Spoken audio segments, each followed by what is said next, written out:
Greetings, welcome back to CSP.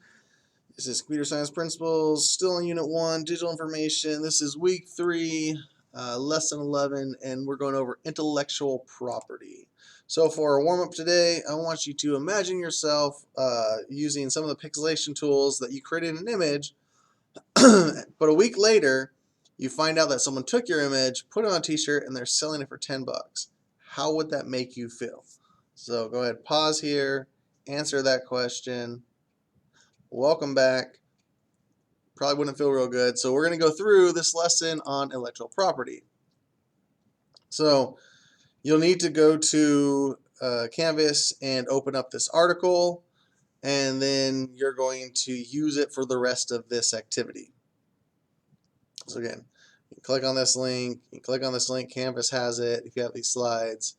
But I want you to look at this information and highlight, underline information you want to know more. Here is something you're going to need to put in your journal entry. I want you to summarize it, right, in 10 words. Summarize the article in 10 words. So again, go ahead, take your time, get to the article, read the article, paste it, pause the video. Welcome back. This article brings up issues around copyright. Based on what we've read and your own experiences, what questions do you have about copyright? All right, so think about that. Again, pause, write it down, and then come back.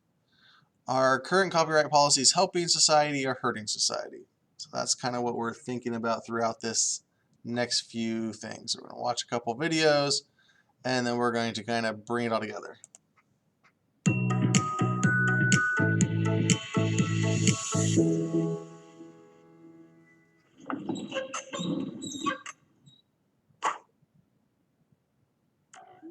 As you know, we're all interacting with digital devices day and night.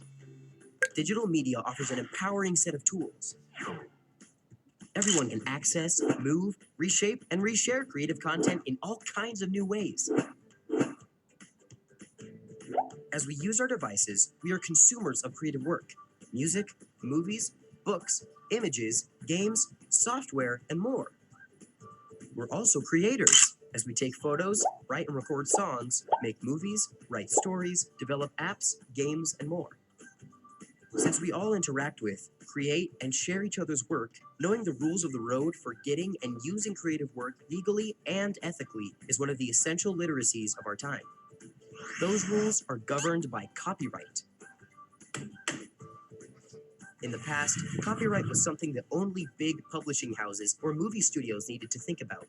But today, copyright is more relevant to our day-to-day activities than ever before.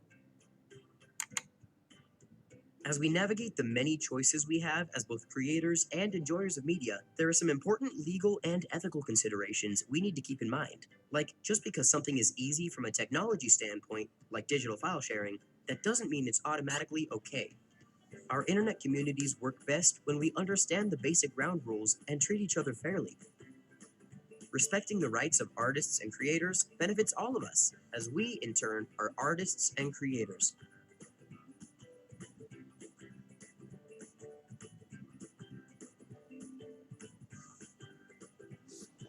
I think this is why it started off with, how would you feel if you made a photo and then it was on a t-shirt and someone else was making the $10 off of what you made?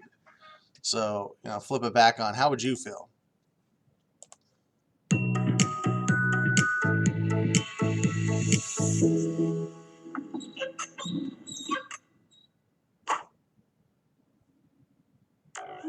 Let's look at how artists and creators benefit from copyright, and how copyright encourages and rewards speech and creativity.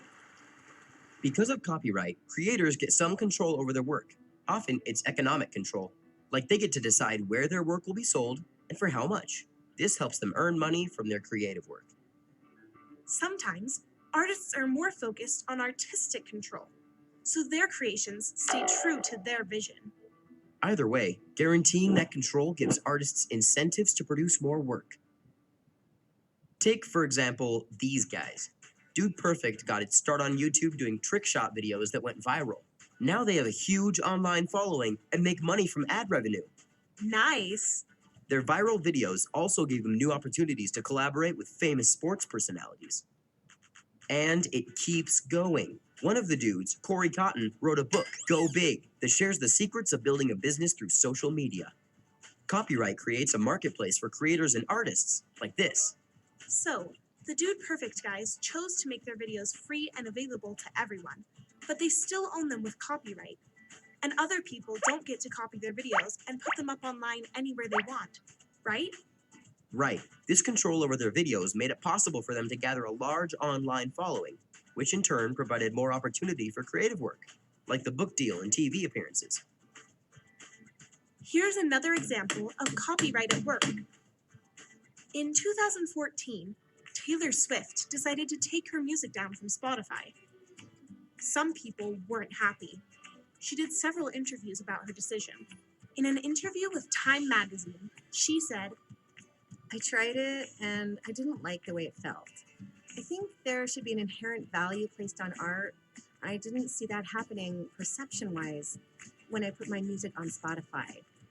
With Beats Music and Rhapsody, you have to pay for a premium package to access my albums. And that places a perception of value on what I've created. I just don't agree with perpetuating the perception that music has no value and should be free. Also, a lot of people were suggesting to me that I try putting new music on Spotify. I felt like I was saying to my fans, if you create music someday, if you create a painting someday, someone can just walk into a museum, take it off the wall, and it's theirs now, and they don't have to pay for it. I didn't like the perception. copyright makes that her choice. She gets to decide who distributes her music, and she didn't like how Spotify was doing it. Okay, here's a completely different example. Wu-Tang Clan did something really crazy. They released an album edition of one. What? What do you mean, one? I mean, only one copy. The plan was to have it play in only museums, and the only way to hear it would be to tour the museum. Wu's RZA said, the idea that music is art has been something we advocated for years, and yet it doesn't receive the same treatment as art, especially nowadays when it's been devalued and diminished to almost the point that it's been given away for free. In the end, Wu-Tang decided to sell it to a private collector for $2 million, with the agreement that it cannot be exploited for money for 88 years. Weird, huh? For Wu-Tang Clan, part of the art was its presentation as a collector's item. Copyright makes that an option for them. They have the right to decide how their music is distributed, even if it's crazy. Well, that's fine for the Wu-Tang Clan, but I don't see anyone else doing that. Right, most bands wouldn't want to do anything like this, but copyright gives them the control they need to experiment with creative ways to release and profit from their work. Someday, you might be a recording artist with music of your own to share, maybe on YouTube or Spotify, or maybe not. Maybe you'll have your own ideas for how you want to release your music. Copyright means you have the choice.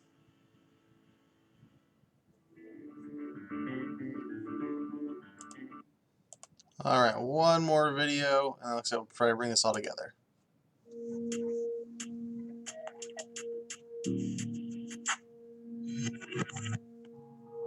When you share your creativity, you're enabling people anywhere to use it, learn from it, and be inspired by it. Take the teacher who shapes young minds with work and wisdom from around the globe, and the artist who builds beauty out of bits and pieces she finds online, and the writer whose stories use ideas and images crafted by people you've never even met. These people know that when you share your creative wealth, you can accomplish great things. They and millions of other people all around the planet are working together to build a richer, better, more vibrant culture using Creative Commons. To understand Creative Commons, you need to know a little bit about how copyright works. Did you know that when you create something, anything, from a photograph to a song, to a drawing, to a film, to a story, you automatically own an all rights reserved copyright to that creativity? It's true. Copyright protects your creativity against uses you don't consent to. But sometimes full copyright is too restrictive. What about when you want all those millions and millions of people out there to use your work without the hassle of coming to you for permission? What if you want your work to be freely shared, reused, and built upon by the rest of the world? Luckily, there's an answer. Creative Commons. We provide free copyright licenses you can use to tell people exactly which parts of your copyright you're happy to give to the public. It's easy. It only takes a minute and it's totally free. Just come to our website and answer a few quick questions like, will you allow commercial uses of your work? And will you allow your work to be modified? Based on your answers, we'll give you a license that clearly communicates what people can and can't do with your creativity. You don't give up your copyright. You refine it so it works better for you.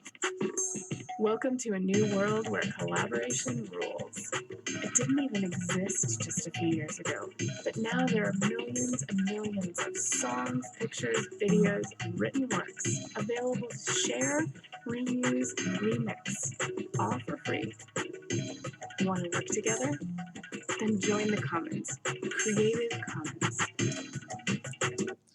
All right. So, based on the videos we watched, the article that you watched, what I want you to do now is go ahead on a piece of paper, create a Google Doc. I want you to answer these questions, and then I want you to go back and annotate the article. So you can use a screen capture, you can print it, you can do whatever you want. But I want you to go back and do this. Now, this is practice because you are going to need this. I'm going to give you copies of articles on our next lesson. So I want you to practice on this, answer these questions, look back at that article, and add these annotations. So with this, I want you to think of something that you annotated, and if there's someone with you, you can verify that they did or didn't do this. So to wrap this up, you're going to complete the sentence. It's in your digital notebook, your journal. You're not going to fold it. And then you're going to add a quote from the text. So again, you have to go read their quote. Why do you believe it helps or hurts society? And explain. Maybe it's complicated, right? Maybe it does both. But again, hopefully these videos showed you from both sides. So with that, that's the end of this lesson. We'll see you next lesson.